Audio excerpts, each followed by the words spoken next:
Hi guys, my name is Alana and welcome back to my YouTube channel. Today we'll be talking about one of my favorite bags that I have.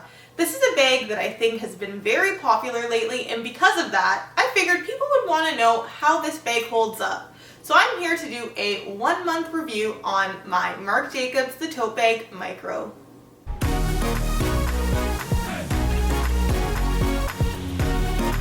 Getting right into this wonderful bag here, the Marc Jacobs Tote Bag. As I said, I have this in the micro size. So if you want a little background information on this bag, this comes in several sizes and material. So I have the bag in the micro tote, and this is the smallest size that is currently offered. They also have this bag in a medium and a large, as well as a mini. So not to be mistaken, the micro is smaller than the mini, then of course the medium, and then the large. This is offered in leather, which I have here. It is also available in canvas. They have other versions as well that are like a mesh version. They just came out with a new line also that has raffia mixed in with it. So there are quite a few different styles. However, the sizes will stay the same regardless of the material that you choose. So for the micro tote here, this retails for $430 Canadian and it retails for $325 USD. So this is a really good price point for still a designer piece. And as we know, the prices for designer handbags have just skyrocketed, and to the point that people think that it's a bit outrageous. And even myself, even though I am a handbag lover. So this is such a great bag that is at a really reasonable price point for what it is, in my opinion. And this is still a full leather bag. So I have the color here, rose, and this beautiful rose pink color is almost like a toned back version of a kind of rosier pink. So this is almost like a neutral. That's kind of how I like to use it. It's still a bit pale, pared back, so it matches with a lot of different outfits, but still has a beautiful color that definitely catches people's eye. And one of the other things I love about the Marc Jacobs Tote Bag is that it doesn't matter what kind of material you get this bag in, there are so many color options. Now, one thing I will say is that this bag can be difficult to get in specific colorways. So for example, I really enjoyed this bag so much I was looking into getting this in the candy pink, but however in a bigger size. And the canvas candy pink has been sold out every time I've checked, as well as it was sold out in the medium leather version for a while too. So just a heads up, when a new color drops, it can be sometimes tricky to get the colorway you want if it's really popular and a new season item. I've had my bag for about a month and a half now, so I've been able to really put this bag to the test. I purchased this bag to use it as an everyday bag, and that has been what I've been using it for. And I want to say that it's held up quite well.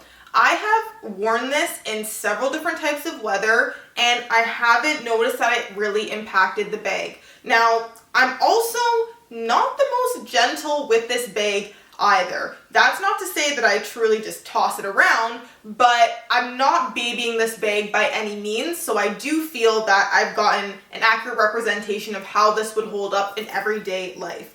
So one thing I want to note is this is a lighter color. It is definitely susceptible to color transfer depending on what you're wearing. Now, there was a time that I went to the mall and I had a long jacket on, but I was wearing jeans. And the length of the jacket was kind of getting moved out of the way by the bag and I think it's because I had this packed up pretty full. And because it moved the bag out of the way, it came in contact with my jeans. So there is some color transfer that I have on this bag. If you're looking up close, it is noticeable. Now, I haven't tried to take this out with a leather cleaner, and I might try and do that in the future. But to this point, it hasn't really bothered me, and I feel like even if I put it on the table, it's not like it's super in your face. When I notice it most is honestly when I've just come from looking at the front and I flip to the back, then I can see that the color has changed a little bit. So that is one thing to take note of. This definitely will have color transfer on it depending on the color of the bag that you get.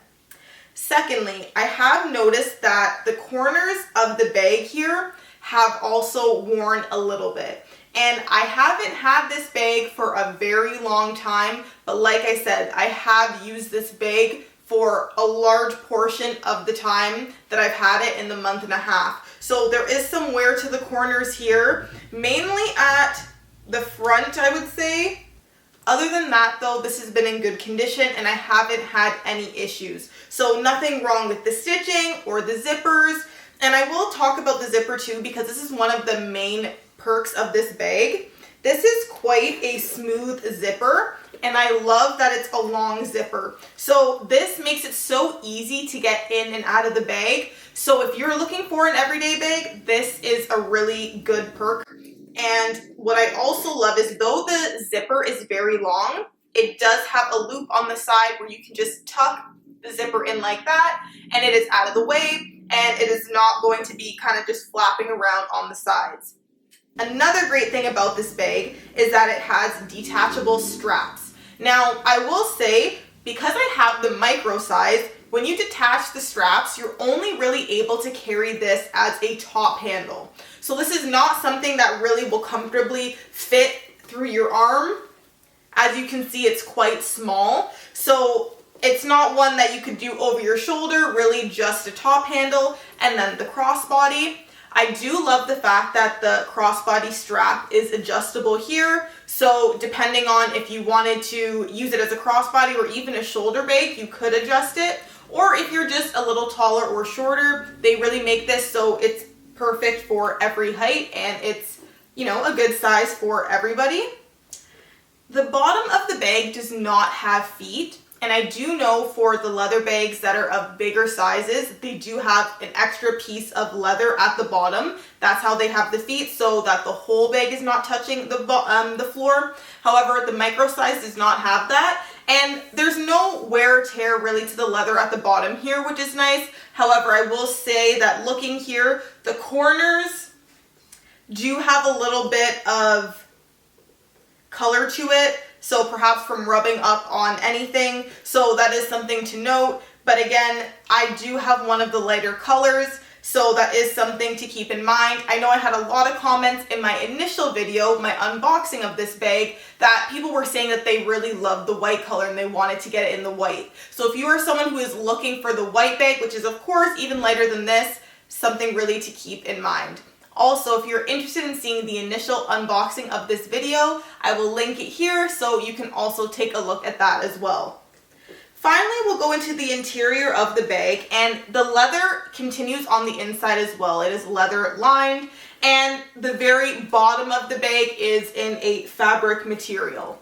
So there's no issues with the inside of the bag at this point. Like I said, I really just kind of throw everything in here. I don't have an organizer or anything like that, and I haven't had any issues, no scratching it looks like, or any marks on the inside, so that has also held up well. The interior of the bag is in a brown color though. It's not the same light color as this. It is a light, or I would say a mid shade of brown.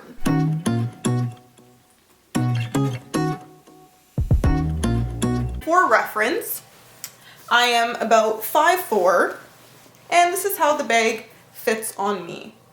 But then of course also, you can hold it like this. Now we are going to see what fits inside of the Marc Jacobs Tote Bag in the micro size. So I have some of my everyday essentials here. As I said, this is my everyday bag, so I will try putting in my car keys. I love to travel with a mini perfume on hand or perfume sample, so I'm going to add that in here. A mini lipstick. I'm going to put my wallet in here. This one is the Rosalie coin purse, so kind of in between the size of a long wallet and then a card holder as well. A compact mirror. Lip gloss, hand sanitizer, and then a cell phone. I have the iPhone 13, and I still have so much room in this bag. This is in no particular order. but there's still quite a bit of room on top, which is really nice. And a lot of people have asked what kind of phones can fit in this bag. I would say even the larger phones like a Pro Max or a Pro phone could fit in here no problem as well. Even if you had to put it diagonally so it could fit, bigger phones still can fit in this bag as there is still quite a bit of room left over. Now that we've gone through the review of this bag, the real question is, would I buy this bag again? The answer to that question is absolutely. I would definitely buy this bag again. I think for this price point for a full leather bag, it is absolutely worth it. This bag is such a popular bag, and it's popular for a reason. I think it is so beautiful. I love that it's kind of a contemporary kind of modern type bag. It is very functional, and the amount of colors and sizes this bag comes in, there is a Marc Jacobs tote bag for everybody. So much so, I am looking at getting a new one myself. So this is definitely worth it, and I would recommend this. That's my opinion on the Marc Jacobs tote bag. I am definitely a fan. What about you? Is this a bag that you are considering buying? And if so, which color and size would you get this bag in? Let me know down below in the comments. Thanks so much for watching, and if you enjoyed this video or found it helpful, make sure to give it a big thumbs up and hit that subscribe button down below so you don't miss any content coming up in the future. I'll see you in the next one.